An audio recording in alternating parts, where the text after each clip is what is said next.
It's okay students. Today I am going to discuss the war of Tarain अर्थात तराइन का युद्ध। तो बच्चों देखिए हिस्ट्री में जो तराइन का युद्ध है बड़ा फेमस युद्ध रहा है, क्योंकि बेसिकली ये जो तराइन में युद्ध हुए थे, दो युद्ध हुए थे। एक तो हुआ था 1191 में, एक हुआ था 1192 में, राइट। ये दोनों ही युद्ध बड़े ही फेमस हैं और दोनों ही युद्ध पृथ्वीराज चौहान और मोहम्मद गौरी के बीच हुए थे। पृथ्वीराज चौहान वर्सेस मोहम्मद गौरी,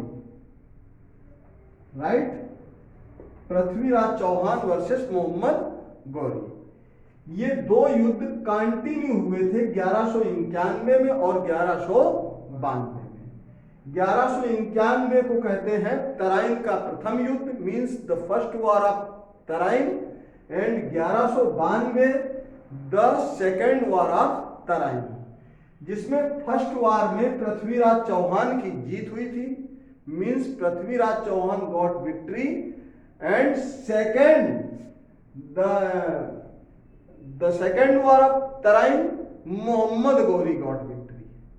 अब हम यहां पर 1191 और 1192 में सिर्फ इतना ही नहीं बताने वाले हैं, बेसिकली इस युद्ध के पीछे कारण क्या है। युद्ध कोई यूं ही तो नहीं हो जाता है, झगड़े के पीछे कुछ ना कुछ कारण रहता है। तो ये जो तराइन का युद्ध हुआ था, इसके पीछे का क्या कारण था? The cause of war behind Tarain, right. Tarain के युद्ध के पीछे क्या कारण था, राइट, इस पर हम डिस्कस करते हैं। तो इनफैक्ट होता क्या है, जो पीआर चौहान है, हमारे पृथ्वीराज चौहान, इनको जो है लवेरिया हो जाता है, राइट। क्या हो जाता है? लवेरिया। एक गाना सुना होगा आप लोगों ने, बड़ा अच्छा गाना है, सर्दी खांसी ना मलेरिया हुआ, ये गया यारो इसको तो लब लब लब लवेरिया हुआ। तो पृथ्वीराज चौहान को जो है हो जाता है लवेरिया, अर्थात Prithviraj Chauhan fell into love of princess Sanyogita, means राजकुमारी संयोगिता के प्रेम में ये आसक्त तो हो गए थे, और ये वर्ष था 1175। क्लियर? 1175 में पृथ्वीराज चौहान को कन्नौज के राजा जयचंद की बेटी राजकुमारी संयोगिता से प्यार हो गया था, राइट। अब भाई जब राजकुमारी संयोगिता से प्यार हो गया था, तो राजा जयचंद, जैसा कि आमतौर पर पिता को जो है ये वाली बात कभी बर्दाश्त नहीं होती है कि उसकी बेटी किसी से प्रेम करे या प्रेम विवाह करे। जब आज के आधुनिक भारत में लोग इस बात को नहीं डाइजेस्ट कर पाते हैं, तो ये तो 1175 की बात कर रहे हैं, उस दौर में पिता कैसे बर्दाश्त करता। Is that clear? आप लोगों ने हमेशा ये सुना होगा कि मोहम्मद गौरी को भारत लाने वाला कौन था? कन्नौज का राजा जयचंद था। आप एक पहलू को देखते हैं, राजा जयचंद ने मोहम्मद गौरी को भारत क्यों बुलाया था?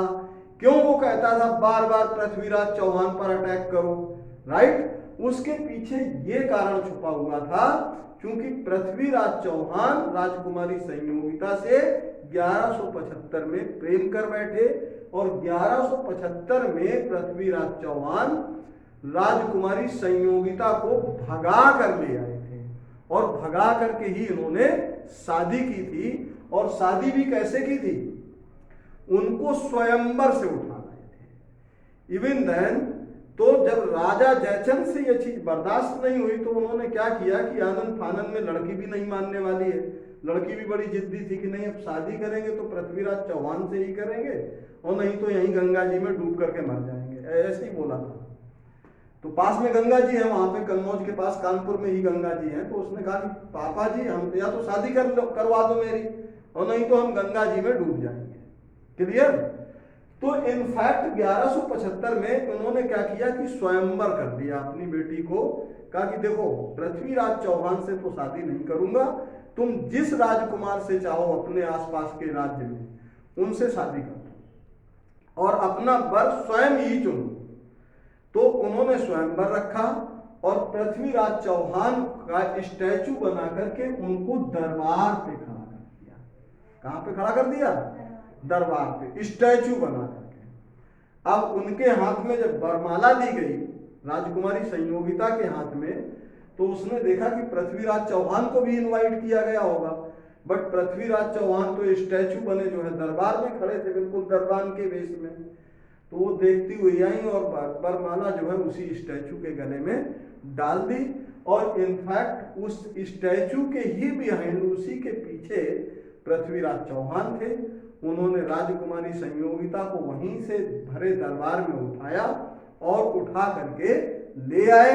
और इस अपमान का घूंट राजा जयचंद बर्दाश्त नहीं कर सका, और राजा जयचंद खुद बदला तो ले नहीं सकता था पृथ्वीराज चौहान से, इसलिए उसने कहा कि यार जब हम खुद नहीं लड़ सकते हैं तो किसी और से लड़ा देते हैं। और किसी और से लड़ाने के लिए उसने क्या किया, गौर से मोहम्मद गौरी को बुला लिया और मोहम्मद गौरी से कहा कि तुम पृथ्वीराज चौहान पर बार बार अटैक करते रहो। और इस अटैक की शुरुआत होती है 1191 में।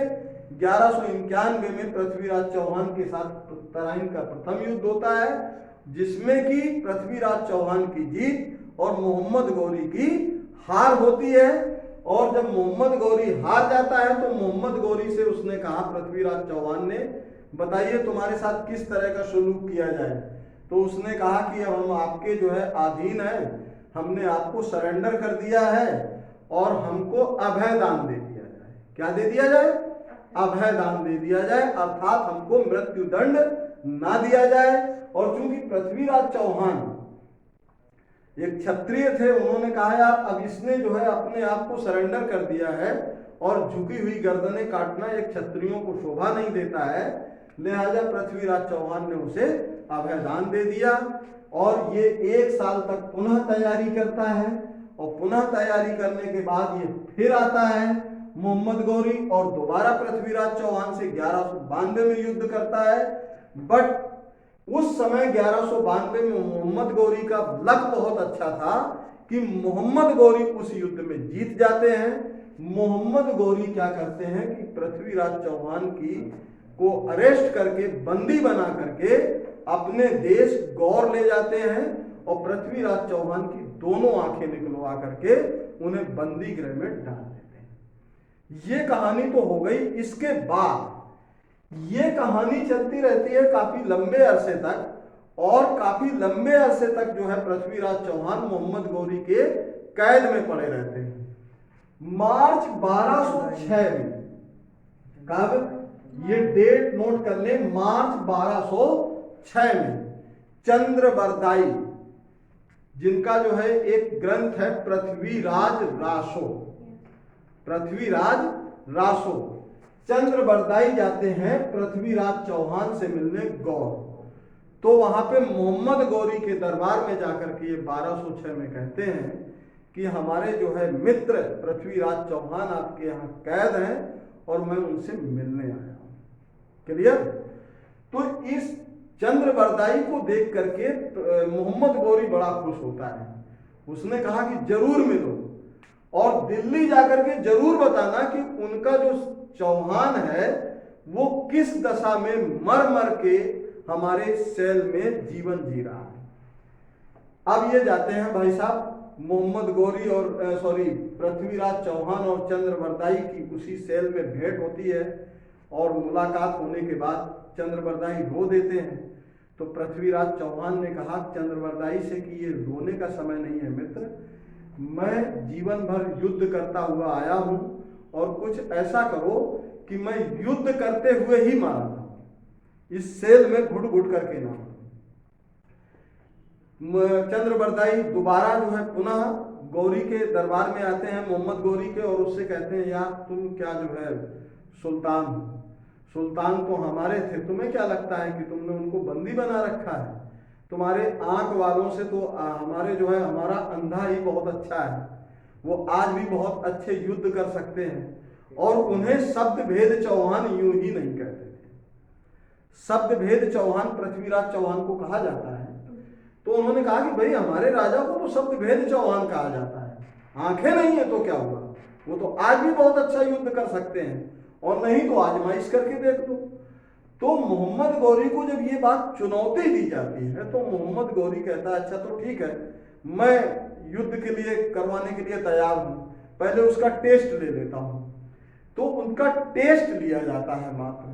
तो एक मचान बना करके, मचान समझते हैं ना, एक मचान एक ऊंचाई पर, एक सर्टेन हाइट पर, एक निश्चित दूरी पर एक घंटी को बांधा जाता है, और वहां पर जो है एक गुलाम खड़े होकर के क्या करता है, घंटी बजाता है, और पृथ्वीराज चौहान को ग्राउंड में उतार दिया जाता है। पास में चंद्रबरदाई खड़े होते हैं, उसके ठीक पृथ्वीराज चौहान के पास में, और यहाँ आसपास सैनिक खड़े होते हैं। और वो जब घंटी बजाता है तो ये सैनिक आदेश देते हैं कि निशाना लगाओ चौहान। तो ये पृथ्वीराज चौहान निशाना नहीं लगाते हैं। पृथ्वीराज चौहान जब निशाना नहीं लगाते हैं तो मोहम्मद गौरी ऊपर ऊंचाई पर बैठा होता है अपने सिंहासन पर। मोहम्मद गौरी कहता है कि भाई क्या हुआ, निशाना क्यों नहीं लगा रहे हैं? क्या इतने साल से 1192 से लेकर के अब तक आप निशाना लगाना भूल गए हैं? अगर निशाना लगाना भूल गए हैं तो फिर से हम कुछ दिन प्रैक्टिस कर लो। तो पृथ्वीराज चौहान कहते हैं कि मैं एक राजा हूं और मुझे आदेश कोई गुलाम नहीं देगा, तू राजा है, तू आदेश कर सकता है मुझे। तो उसने कहा ठीक है, मैं ही आदेश दूंगा। और जैसे ही ये निशाना उसमें घंटी में जो है मारता है, वैसे ही जो है मोहम्मद गौरी आवाज देता है निशाना लगाओ चौहान। तो पृथ्वीराज चौहान निशाना लगा देते हैं घंटी पर, और 3 बार निशाना लगाते हैं लगातार। और चौथी बार जब वो कहता है कि निशाना लगाओ चौहान, वैसे ही चंद्रबरदाई इशारा कर देते हैं, और चंद्रबरदाई के जीवन की वो अंतिम पंक्तियां भी हैं जिसको आप चाहें तो नोट डाउन कर लें।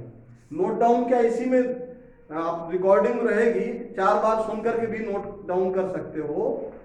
वो कहते हैं 4 हाथ 24 गज अंगुल अष्ट प्रमाण, ता ऊपर सुल्तान है अब मत चूको चौहान। राइट, क्या बोलते हैं? 4 हाथ 24 गज अंगुल अष्ट प्रमाण, ता ऊपर सुल्तान है अब मत चूको चौहान।